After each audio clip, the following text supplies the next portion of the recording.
Yeah.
நடிப்பு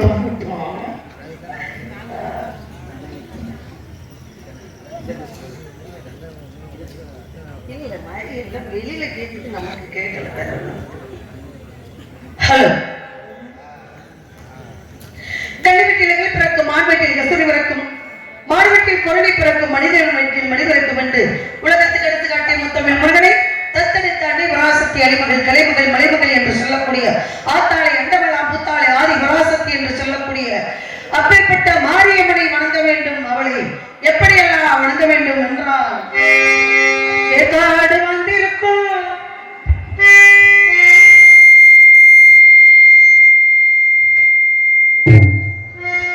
hello hello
காதல் பண்ண போறீங்களா?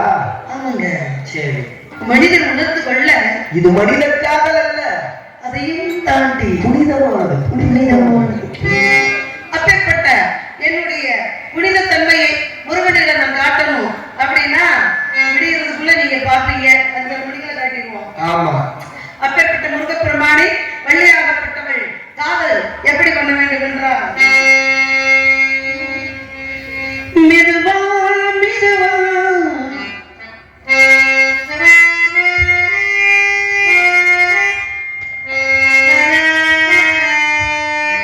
மெதுவா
ஒரு ஜீவன் அழைத்தது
விடியும் வரை நிகழ்ச்சி முடியும் வரை யாரும் வீட்டை பக்கம் போயிடாம நீங்க இருக்கிறவங்களாவது இருங்க.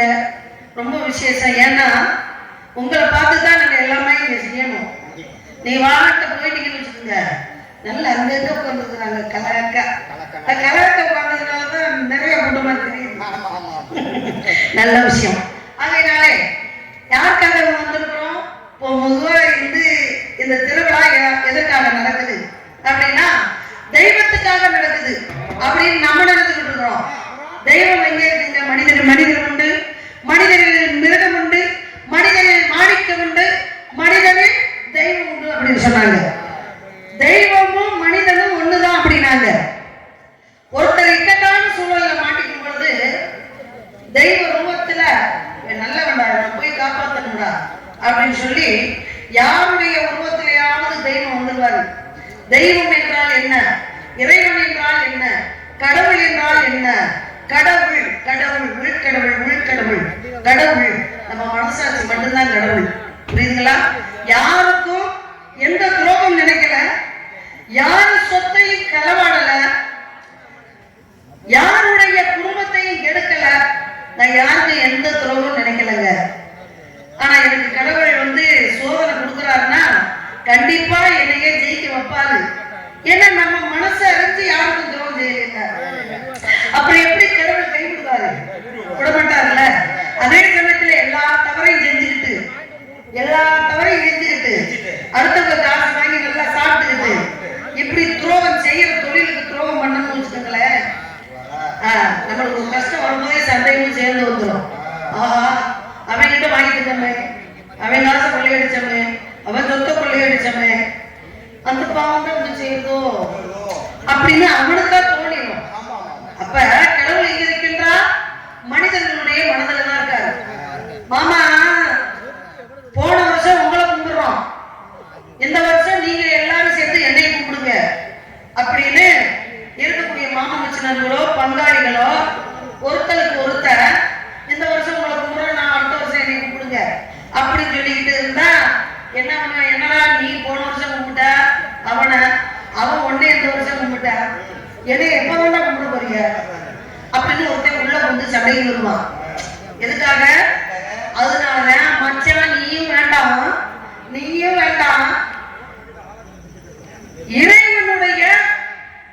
இறைவனை நம்ம வச்சு வழிபாடு செய்யணும் அப்படின்னா கல்லாலை சிலை செய்து அது புனிதமான இடத்துல வைத்து பல மந்திரங்களை ஓதி அந்த தெய்வத்துக்கு அந்த கல்லுக்கு உயிர் கொடுத்து விநாயக பெருமான் என்று சொல்லும்போது ஒரே ஒரு ஆளுதான். விநாயகர் என்றால் ஒரு ஆளுதான். முருகன் என்றாலுமே ஒரு ஆளுதான். சிவன் என்றாலுமே ஒரு ஆளுதான். சிவன் எங்க இருப்பாரு? பொதுவாக கைலை மலையில இருப்பாரு. ஆனா எல்லா இடத்துலயும் சிவன் இருக்காரு இல்லையா? அதே சமயத்துல மகாவிஷ்ணு என்று சொல்லக்கூடியவர் எங்க இருப்பாரு? பார்க்கடல்ல இருப்பாரு. ஆனா ஸ்ரீரங்கத்துல இருக்காங்கல்ல, ஏழுமலையான் என்று சொல்லக்கூடிய திருப்பதியில இருக்காங்கல்ல, அப்ப அவர் அப்புறம் அங்க இருந்தாருன்னா இங்கே அப்ப ஒவ்வொரு இடத்துலயும் இருக்காரு. அப்ப சிவபெருமான் வந்து எங்க இருக்காரு? கையில இருப்பாரு, மதுரையில இருக்காரு, இதெல்லாம் இப்படி ஒவ்வொரு இடத்துலயும் இருக்கிறார். அதே போன்று முருகப்பெருமான் என்றால் அவருக்கு ஒரு இடம் தான். அவர்தான் சொல்றேன் 6 படை வீடு அப்படின்னு. ஆனா ஒவ்வொரு கிராமத்திலையும் முருகனையும் வச்சு கும்பிடுறோம், முருகனுக்கும் கோயில் கட்டுறோம். விநாயகர் பெருமானுக்கு தெருவுக்கு தெருவு கோயில் இருக்கு. அப்ப எங்க கிட்ட விநாயகர் இருக்காரு, என்னடா உங்கள்ட்ட இருக்கிறான்னு சொல்றீங்க, அப்ப இங்க இருந்து யாராலும் கேட்க முடியாது. அதனாலதான் தெய்வம் என்று சொல்வது பொதுவான ஒன்று. அந்த தெய்வத்தை நம்ம வழிபடணும். 10 வீட்டுக்கார ஒரு 10 வீடு இருந்தா என்ன பண்ணுவாங்க தெரியல, உன் சொந்த வந்து பூரா 10 20 வீடு இருக்குன்னு வச்சுக்கோங்களேன், நீங்களும் சேர்ந்து ஒரு கல்லுக்கு உயிர் கொடுத்து கும்பிடுவீங்க. அப்ப நாங்க என்ன பண்ணுவோம், நீங்க கும்பிட்டுட்டு முன்னோடியா நின்று கும்பிடுவீங்க, உங்களுக்கு அப்புறம் வந்து நம்ம திண்ணூறு வாங்கிட்டு போவோம். இது எங்களுக்கு தேவையா? அப்ப நாங்களும் ஒரு வச்சு கும்பிடுவோம். அப்ப எங்க பொம்பளை பிள்ளைகளும் சந்தோஷமா இருக்கணும், எங்க சொந்த பந்தமும் சந்தோஷமா இருக்கணும், தாய் பிள்ளை கட்டிக்கிட்டு போன பிள்ளைய கட்டிக்கிட்டு வந்த பிள்ளைய எல்லாம் சந்தோஷமா இருக்கணும்.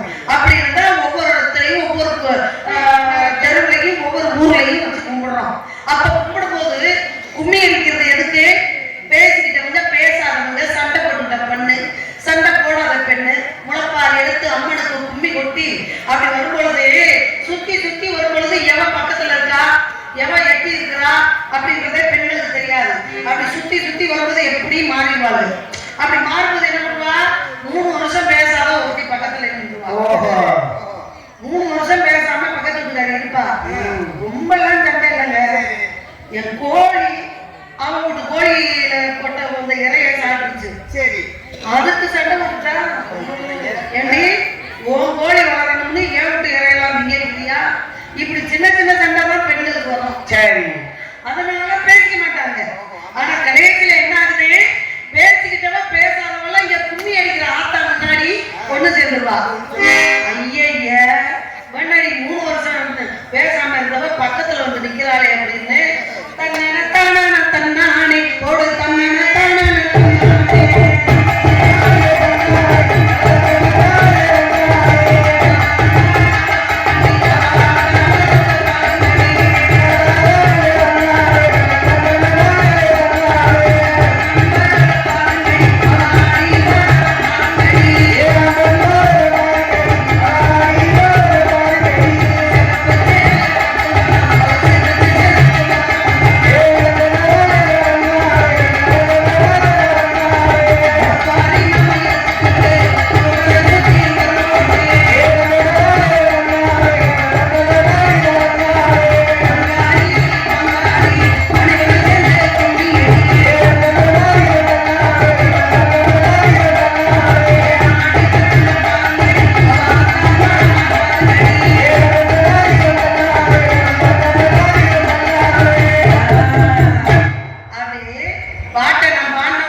அவ பக்கத்துல வந்துருவா. சரி. ஐயா இவ வந்துட்டாலே நம்ம என்னடி பண்றது அப்படின்னு இவ கைய கும்மி அடைச்சு அவகிட்ட குடுக்கலன்னா அவ ரொம்ப சண்டை பேச ஆரம்பிச்சிருவா. அப்ப என்ன பண்ணணும்? அடி போங்கடி, அவ வீட்டு சொத்தை நம்ம எடுத்தோமா, நம்ம வீட்டு சொத்தை அவ எடுத்தாளா? புரியுதுங்களா? இன்னைக்கு இருப்பாரு நாளைக்கு காணா, போங்கடி சரி வாடி அக்கா அப்படின்னு பேசிக்குவாள். பொதுவான இடத்துல பெண்கள் வந்து முளப்பாரி எடுக்கிறது, குப்பை கொட்டுறது, இந்த இடத்துல வந்து உட்கார்ந்து இந்த மண்ணை வருஷத்துல ஒரு நாள் ஒட்டிக்கிட்டு தட்டி விடாம வீட்டுக்கு எடுத்துக்கிட்டு போய் அந்த இந்த மண்ணு புனிதமான மண்ணு வீட்டுக்கு போய் சேர்த்துனா அந்த குடும்பம் சுபிச்சமா இருக்கும். அதனால பெண்கள்லாம் ஒற்றுமையா இருக்கணும்ன்றதுதான் இந்த ஊருடைய, இந்த எல்லையுடைய, இந்த திருவிழாவுடைய அமைப்பு. அப்பேற்பட்ட இந்த இடத்துல முருகனுக்காக தான் இவ்வளவு நீங்க செலவு பண்ணி வைக்கிறீங்க. அப்பேற்பட்ட முருகனுக்காக தான் இந்த வழியாகப்பட்டவன் நான் வந்திருக்கிறேன். எப்படி வந்திருக்கேன் தெரியுமா? சொல்லுவேன். ராசாத்தி மனசுல ராசாத்தி மனசுல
வாசிக்கிறாங்க.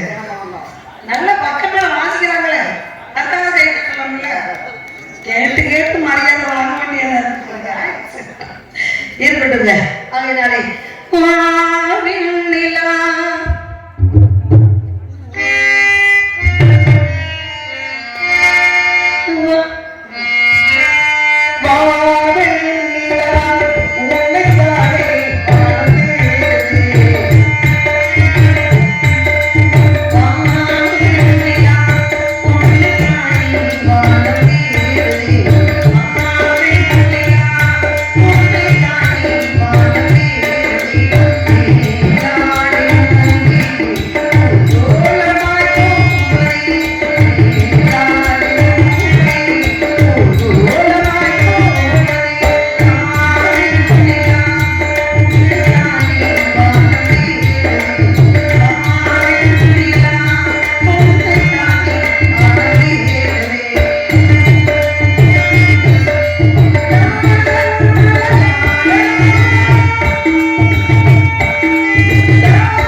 அவளுக்காக அவருக்காக இந்த பெண்மகளாகப்பட்டவள் காத்து கொண்டிருக்கின்றேன். 5:30 மணிக்கு உங்களுக்கெல்லாம் நல்ல விஷயம் இங்க நடக்க போகுது. நல்ல அருமையான சைவ சாப்பாடு ஏற்பாடு செய்யுங்க. ஏற்பாடு செஞ்சீங்க அப்படின்னா இருக்கிற தானத்திலே சிறந்ததான மண் தானம், மனிதானம், பொருந்தானம், பொருள் தானம், எத்தனை தானங்கள் இருந்தாலும் அன்னதானத்துக்கு ஈடு இணை இல்லை.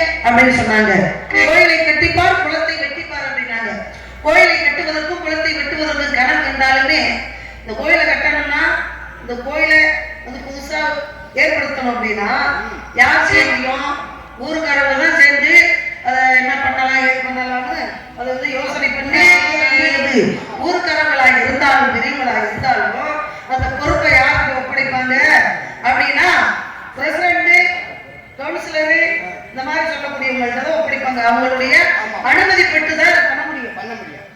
புரியுதுங்களா? அப்பேற்பட்ட இந்த கோயிலை கட்டுவதற்கும் குளத்தை வெட்டுவதற்கு கனவு கண்டாலுமே கட்டணம் தேவையில்லையா? இதை கட்டியே தீரணும்ப்பா. இந்த ஊருக்கு நம்ம 5 வருஷம் ஜெயிச்சிருக்கோம். இந்த 5 வருஷம் ஜெயிப்புல இன்னாரு வந்தா பிரசிடண்டா, இன்னாரு வந்தா கவுன்சிலரா, இந்த கோயில் இந்த ஊரு சாலை வசதி என்ன, தண்ணி வசதி என்ன, கோயில் வசதி என்ன, மக்களுக்கு சேவை என்ன, இவன் மாதிரி யாருமே செய்யலையா? ஒவ்வொருத்தவங்களும் பேர் எடுக்கணும். அப்படி பேரெடுத்து இந்த கோயிலை கட்டி முடிக்கணும், எல்லாரும் சந்தோஷமா வருஷம் கும்பிடணும் அப்படி சொல்லி கனவு கண்டாலுமே 7 தலைமுறை புண்ணியத்தை சேர்த்துவாங்க. அப்ப இதெல்லாம் கட்டுனா எவ்வளவு புண்ணியம் வரும்? கோயிலை கட்டுவதற்கு வீட்டு வரி எத்தனை பேர் கொடுக்குறாங்களோ அத்தனை பேருக்கு புண்ணியங்க. புரியுதுங்களா? அப்படி அத்தனை பேர் வந்து கட்டி அந்த கோயில் மட்டும் இருந்தா பத்தாது, மங்கள வாத்தியம் என்று சொல்லக்கூடிய கோயிலை அபிஷேகம் ஆராதனை செய்யும் பொழுது அதற்குன்னு தனியாக பக்க மேளங்களை கொண்டு வந்து மேலக்காரர்களை கொண்டு வந்து மங்கள வாத்தியங்கள் வசிப்பாங்க. இப்பெல்லாம் அதெல்லாம் இல்ல, கோயிலே டங்கு டங்கு டங்கு ஒரு வேலையில போக முடியாது இல்லையா? செலவுக்கு பணம் கொடுக்கணும். அதெல்லாம் கோயிலே தட்டுது ஏறலாம் என்று சொல்லக்கூடியது நதியில கிளம்பாச்சுல அப்படி ஆயிடுச்சு. அப்ப அது மட்டும் ஒழிச்சா பத்தாது, 7 சுரங்களுக்குள் எத்தனை பாடல் அப்படின்னு சொன்னாங்க. வள்ளி திருமணமா இருந்தாலும், பவளக்குடியா இருந்தாலும், சத்தியமன் சாவித்திரியா இருந்தாலும், அர்த்தந்திரமா இருந்தாலும், கதை நாடகம் எந்த நாடகமா இருந்தாலும், சம்பிரதா டிடி தவத்திரு சம்பிரதா சுவாமி அவர்கள் எத்தனையோ சுரங்களை போட்டு எத்தனையோ பாடல்களை இந்த மக்களுக்காக நாட்டு மக்களை போய் சந்தோஷப்படுத்துங்க ஐயா அப்படி சொல்லி எங்களை போன்றது கலைஞர்களை உற்பத்தி பண்ணியிருக்காங்க. நாங்க கலைஞர்கள் அரிதாளத்தை போட்டு இந்த மேடைக்கு வந்து பல ராகங்களை பாடும் பொழுது எதுக்காக இந்த இடத்துல நம்ம எல்லாம் வந்திருக்கோம்? அரிதாளத்தை போட்டு பல ராகங்களை பாடும் பொழுது இந்த ஊரை நாடி வரக்கூடிய ஏதாவது பிள்ளை சூனியம் பேயி பிசாசு துஷ்ட சக்திகள் நெருங்காது. ஐய இந்த ஊர் என்ன ஊருங்க? அரியநேந்தல். அரியநேந்தலுக்கு போகக்கூடாதா? துஷ்ட சக்திகளா அரியநேந்தலுக்கு போகக்கூடாது. வருஷம் அம்மனை கும்பிடுறாங்க, வருஷம் முருகனை விநாயகரை இப்படி தெய்வங்களை கும்பிடுறாங்க, செத்த முன்னோர்களை கும்பிடுறாங்க. இங்கே கலைஞர்களை கொண்டு வந்து விட்டு அவங்க பல ராகங்களை பாடுறாங்க. இந்த ராகங்கள் இங்க வரைக்கும் ஒழிக்குதோ அங்க வரைக்கும் துஷ்ட சக்தி நெருங்காதியா? இதுதான், இதுக்குத்தான் திருவிழா. அதனாலே எப்பேற்பட்ட முருகப்பெருமானை இந்த வள்ளி பல ராகங்கள்ல காதலிக்கணும் அப்படின்னு நினைச்சாலும் அவரை சிட்டுக்குருவி முத்தம் கொடுத்து சிட்டுக்குருவி